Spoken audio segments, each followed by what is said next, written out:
Welcome to an in-depth review of the Unfinished Swan. It's a 2012 indie game released exclusively for the PlayStation 3 by developer giant Sparrow. Now, this is going to be a pretty in-depth review. If you haven't played the game before, you should probably play it before watching this video because there's going to be lots of spoilers and it will probably just bore the arse off of you. Monroe's mother had always been much better at starting things than finishing them.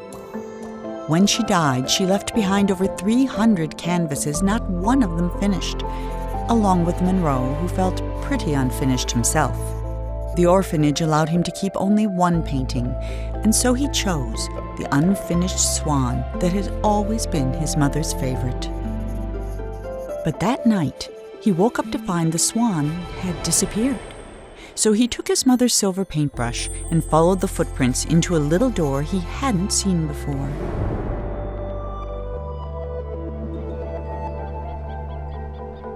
So the game starts with an environment that is completely white, and you have to throw black paintballs around to help you make sense of your surroundings and navigate your way through the level.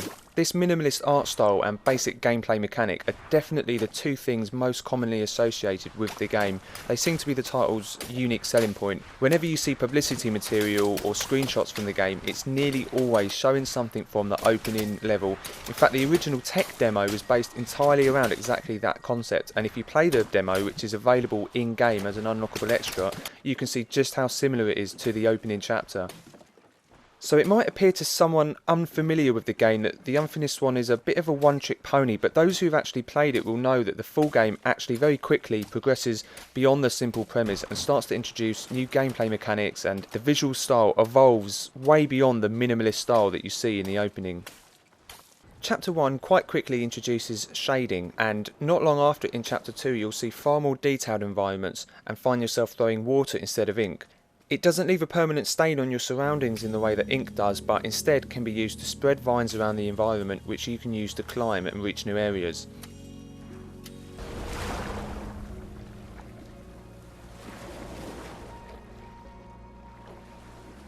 The third chapter has a completely different visual tone and sees you trying to stay out of the darkness which is filled with monsters by seeking out light sources and ultimately creating 3D blocks in a sort of parallel dimension. Each chapter of the game is different in terms of visuals, gameplay and overall tone, and there's a real reason for this. The developers have consciously chosen not to make a game that relies heavily on one core mechanic. It's not a game about repetition of ideas, it's a game about progression and discovery, and that all ties in with the whole idea of the game as a child's storybook, where every new page you turn looks different and feels different. Each page is supposed to be a new kind of adventure. This storybook theme is prevalent throughout the game.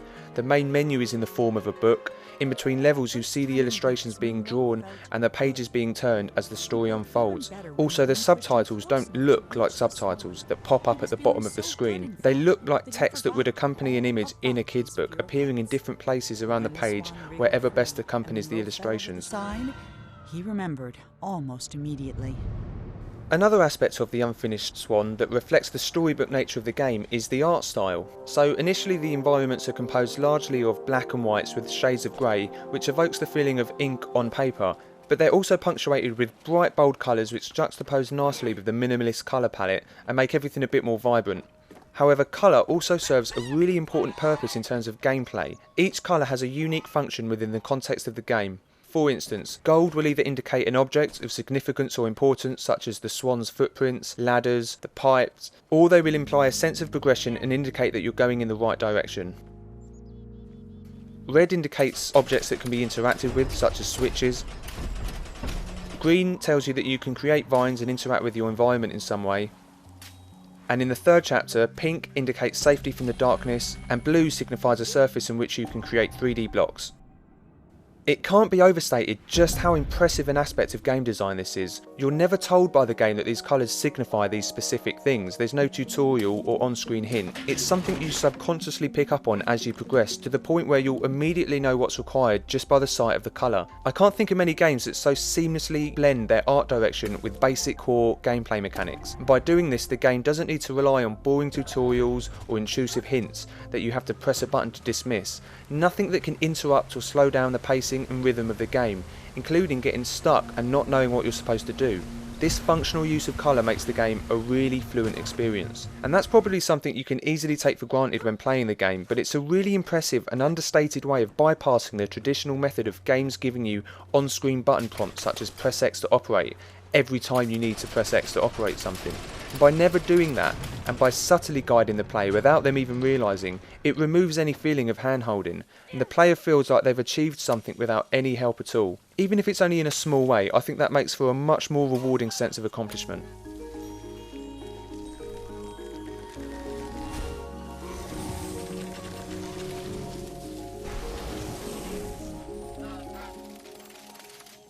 Another area in which I think the game excels is the sound design and the soundtrack. The music is absolutely fantastic. It covers a broad spectrum of emotions, the childlike sense of wonderment, the joy and excitement of exploration and discovery, the mysteriousness of places unknown, and for a story about a king set in his kingdom, it has the perfectly fitting, regal tone. The main theme is the standout track, however. Like any great game soundtrack, whether it's Halo, The Last of Us or Journey, it has a main theme that perfectly encapsulates everything the game is going for in a beautifully distilled way, with a basic catchy melody that can be arranged in a million different ways and still immediately evoke the same feelings on hearing it.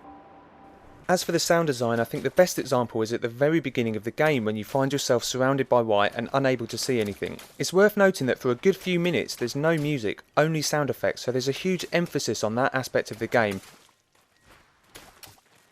The purpose of the sound here is to bring to life this vibrant world all around you. Wind chimes, birds, frogs and crickets, the different sounds of textures under your feet or of surfaces being hit with your paintballs. It's so vivid, and again, like the use of colour, it serves a really important function in a very understated way. By being able to hear this world around you that you can't see, it makes you want to see it, and so it drives you to explore the environment with paint, bringing to life what you can hear. So if you can hear a pond, you want to be able to see the pond as well. It taps into your natural desire to explore and discover things, which is what the game is all about, so it's a pretty strong opener. I think it would be interesting to see how, for a first time player, that opening chapter would work without all the sound going on. I don't think there would be any drive for the player to progress and explore at all. It would be an interesting experiment, and if it turned out to be the case, it would be a testament to just how effective and crucial to the game the sound is in the opening chapter. So let's discuss the story and what the game is actually about, as for me that's the real meat and potatoes of the game, the themes and the ideas it explores. So you're told in the introduction that Monroe is an orphan whose mother was a painter and then died. She never finished her paintings, and now you're chasing the Unfinished Swan, which was her last painting that came to life and ran away. As you progress through the game, you're introduced to the character of the King by way of storybook pages that are hidden throughout the world. And parallel to your own journey, you're told about the story of the king and how he built his kingdom. There came a point later on in the game, it might have even been during the second playthrough, where I realised that everything I was doing in the game had a kind of parallel to the king's story, yet in a sort of opposites. He creates a world of one colour, white, and you go around covering his world in the opposite colour, black. He's trying to rid the world of vines, and you're doing the opposite, putting them all over his kingdom. And you're told how he kept running away from things, and you're continually chasing something. It turns out in the end of the game that the king is your father, and this is what makes the game so interesting to me. The Unfinished Swan explores ideas about what it means to be a parent, and what it means to be a child of a parent. I've often thought about the object of parenthood and wondered what the measure of success is. What's the best you can hope to achieve as a parent? I guess I reason that it's to create a less flawed version of yourself. I mean, if you can raise a kid with only half your flaws instead of all of them, then you've made a kind of progress, right? Well, that's an idea that came across very strongly for me in The Unfinished Swan. I suggest it's what the unfinished bit in the title is referring to, the idea that Monroe himself, just like his parents' projects, his mother's paintings, his father's kingdom, is an unfinished project, and that we're all, in a sense, works in progress, never quite finished. This sense of incompleteness is reflected in the visual style of the game and the settings. The king's kingdom, the absence of any other people, the scarcity of colour, it all evokes a feeling of being unfinished. But then the game expands on that idea further. What if a child doesn't learn from his parents' mistakes, or maybe due to a parent's failings ends up with just as many flaws as the parent? In that sense, it's like an endless cycle of repetition where each generation does the same thing and ends up the same way, making the same mistakes. And it's this theme that comes across really strongly for me in The Unfinished Swan. You might be thinking, oh, you're reading too much into a simple game where you just throw paint around. But look at some of the ways in which the game suggests this notion of repetition. We've already discussed the parallel between King's story and Monroe's actions, who we know are father and son. But there's also some really powerful imagery. Very early on in the game you see a bunch of paintings in a room, one of which is the king painting a picture of himself, painting a picture of himself, painting a picture, etc, etc. It's pretty evocative of the idea of endlessly creating exact copies of yourself. Later on there's a telescope where you can see the king's statue far away in the distance. Zoom all the way in and you can see inside the statue. What you find is actually a scene from the end of the game where you find out the king is Monroe's father. This to me is pretty symbolic of Monroe looking into his own future and seeing himself as an old man. Then of course the whole of chapter 4, without going into all the details, the narration and the imagery I think is pretty explicitly about the idea of a father and son and repetition. I saw my life's work laid out in front of me. Soon it would crumble into dust or be painted over by someone who would come after me, the same way I painted over what was here before me. One of the things I like most about the game is that I personally interpret it very much from the perspective of a son, since I have no children and so fatherhood isn't something I could strongly relate to. But I love that perhaps one day when I am a father I'll perceive the game very differently. I read in an interview with Ian Dallas, the game's writer-director, that the king is driven by a desire to create something in his own image that lasts forever, some kind of permanent legacy. That's why he builds a statue, it's why he paints his wife, and he's upset that he's never quite able to achieve that. That notion of a personal unfulfillment would certainly tie in with the unfinished theme and the notion that maybe we're all in a sense unfinished. Maybe having a child and wanting what you think is best for them is actually a sort of vicarious way of reliving your life the way you wish you had. Being completely honest though, that theme is something I didn't really pick up on the first time I played the game, despite how, now I look at it, it seems to be suggested repeatedly throughout. But I only really came to understand that side of it when I was looking at the game and thinking about it in order to write this review. I definitely had a clear impression of the king as being a narcissistic character. He's clearly obsessed with his own self-image, evident by the frequent golden moustaches, statues, self-portraits seen dotted around his kingdom. But that sense of wanting to leave a legacy behind, I didn't really relate to that, maybe because I'm not old enough, maybe because I don't have children myself. But that's the beauty of a game like the Unfinished Swan. I find it amazing that I could one day play the game through again at a different age or when I have children or new experiences and have a completely different relationship with the game, see it in a totally new light and interpret it in a different way. But playing for me now, it was very much a story about Monroe. I related to his character, his story of a kind of absent father. I mean, he's always there and can be seen all throughout the game, yet there's still a kind of distance between him and Monroe. He seems more a sort of figure who represents authority rather than being a person you actually know and have a close relationship with. Chasing the swan, for me, evoked a kind of desire for something more meaningful that always seems within reach but is ultimately unattainable. Taking into account all these themes and ideas about repetition of mistakes and following in a parent's footsteps, for me the game is about Monroe's journey of exploration, not just of the kingdom but of his parents. By understanding and making sense of the king and his story, and learning about his relationship with his mother and father, he's able to see and make sense of their failings, so he can see his potential mistakes and know not to repeat them. Monroe gains an understanding of his self, and in that sense, Monroe finally breaks the cycle and becomes the finished swan. So I guess in the end Monroe is the swan. I mean, after all, we're told it was his mother's favourite creation, but maybe chasing that swan represents the desire to learn about yourself and understand who you are and where you came from in order to be a better person. But hey, that's just my interpretation of the game. This might not be how you interpreted it or how the author intended for it to be interpreted, but that's the beauty of a game like this. I think it's deliberately vague and its message is deliberately ambiguous. The whole game is very abstract and surreal in its presentation of themes and ideas. It's no coincidence that the king is voiced by Terry Gilliam, and if you're familiar with his work you'll probably know what I mean. I'm happy to admit I don't fully understand the game. There's many things contained within it that remain a bit of a mystery to me. I don't know what the giant represents, or why there's a piece of toast on a plate somewhere in the city. Maybe it's just an Easter egg. Maybe there's something to it. The real enigma for me, however, is Chapter 3. You see, on my first playthrough, I was sure the game was about life, and kind of wonder if it still might be. But I was sure I was picking up on all these subtle signs and symbols suggesting that it was a coming-of-age story. The opening is birth, where you're blind and feeling your way around for the first time. You're then introduced to shading, where you're presented with a giant maze. Does this represent the complexities of life's choices that await you? And the second chapter is about independence and forging your own path through life, using vines and creating things, leaving a mark on the world for the first time. And the final chapter, with rising waters and coming face to face with your father or your own future, represents death and its inevitability.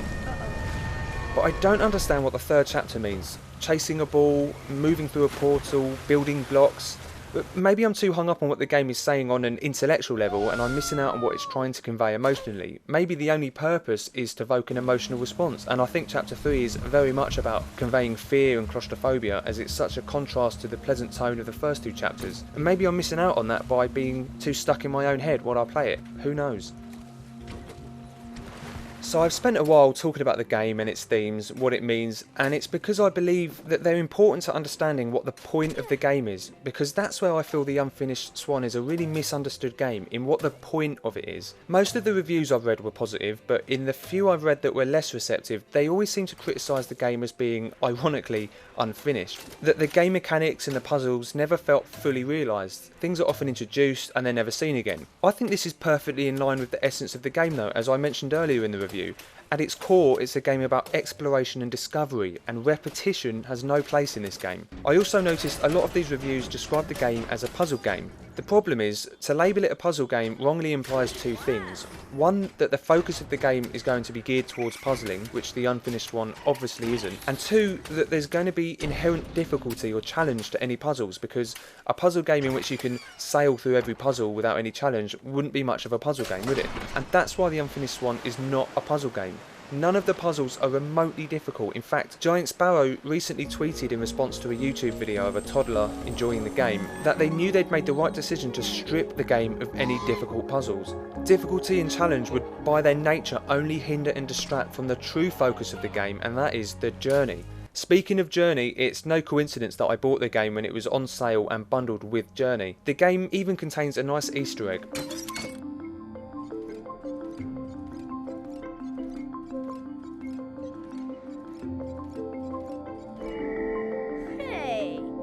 The 2 games look and play nothing like each other, but actually have a lot more similarities than you might initially realise. There's very little head-up display, there's no clear objectives or mission goals in the game, there's no real sense of difficulty or challenge, there's no real way to fail the game, and very few obstacles to hinder your movement throughout the chapters. There's rarely any enemies, and when there is, you can't really die, not in any way that you're punished for, and both games are very much about the experience, and their purpose is to evoke some kind of emotional response. If you sit down to play the Unfinished Swan expecting a puzzle game based around its core mechanic of throwing paint, of course you're going to be disappointed, but that isn't the focus of the game.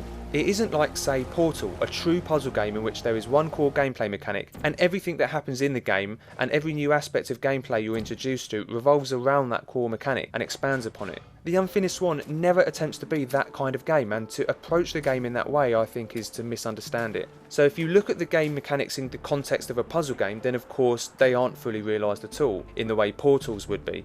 But if you look at them with the understanding that the focus of the game is the experience itself, and what these mechanics mean, what they symbolise in relation to the themes and ideas, or just how they make you feel, then I think the game is actually pretty beautifully realised. I think the Unfinished Swan is a really overlooked game. It's very much a part of this indie art game movement which we've seen emerging on PC and consoles in recent years, games which in some way or another challenge or subvert our expectations as gamers.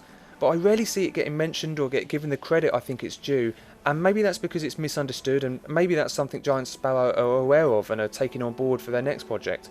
But the Unfinished Swan, in my opinion, has a lot to offer, especially in the discussion of whether video games are art, because it explores its themes and ideas in a way that no other medium can. Like any great game, it makes full use of the unique characteristics of video games as an interactive medium to convey its ideas. It's a short game, it may not be as majestic as Journey, but you shouldn't overlook it, and if you consider yourself a fan of these kind of games, then it's definitely worth your time. And that night, even though he was very tired, Monroe did something that would have made his mother very happy. He painted.